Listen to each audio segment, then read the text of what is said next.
What up and welcome to Rama Screen YouTube channel, and here's my review of Netflix new animated series, Long Story Short. Let's rock this. Okay, so this new show is brought to you by the same guy who gave you BoJack Horseman. So if you like BoJack Horseman, odds are you are gonna like Long Story Short. Now, confession time.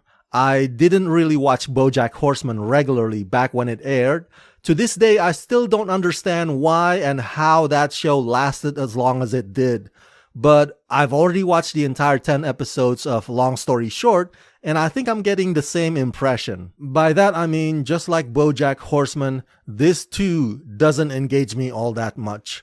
But I guess I'm not its intended target audience because you'd have to be a fan of tragi-comedy in order to find it amusing. Because if you come in expecting to laugh out loud, I tell ya, there's not much to go on here. A lot of it feels more like an inside humor. Some may be chuckle-worthy, but even that feels like pulling teeth. So the comedy aspects of Long Story Short are very weak in my opinion.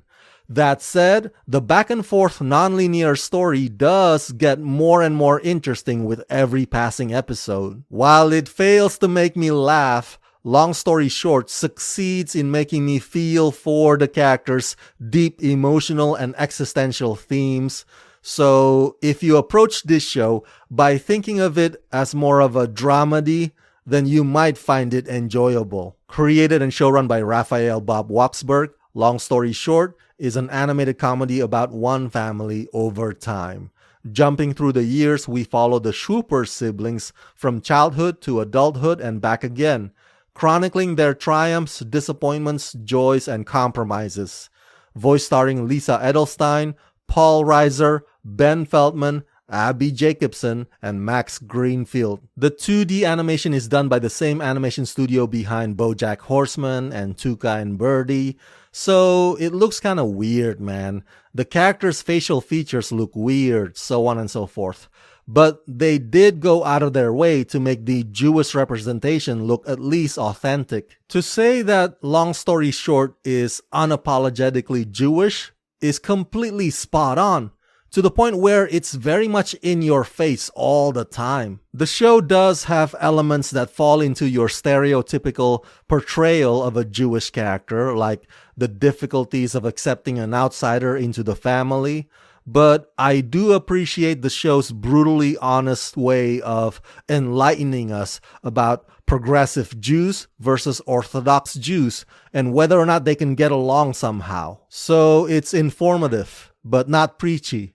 And it's a procedural show with every episode focusing on this dysfunctional family's friction and resolution. The non-linear structure is not that difficult to follow.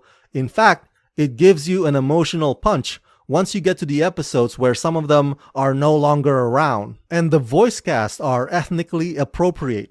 That's the right term, right? So yeah, that's a positive.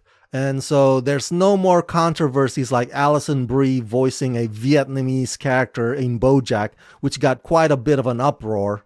The voice cast of Long Story Short are Jewish actors who know and can personally relate to the themes that writer-showrunner Raphael wants to bring forth. And the themes are so nuanced and profound, whether they be about divorce or LGBTQ. So there's a complex and compelling arc that grows and matures throughout the show. So yeah, overall I give Long Story Short the rating of 3 out of 5. Each episode only runs about 25 minutes short, so even if you don't find it funny, it'll fly by fast enough for you to digest the narrative, which I genuinely think is this show's greatest strength.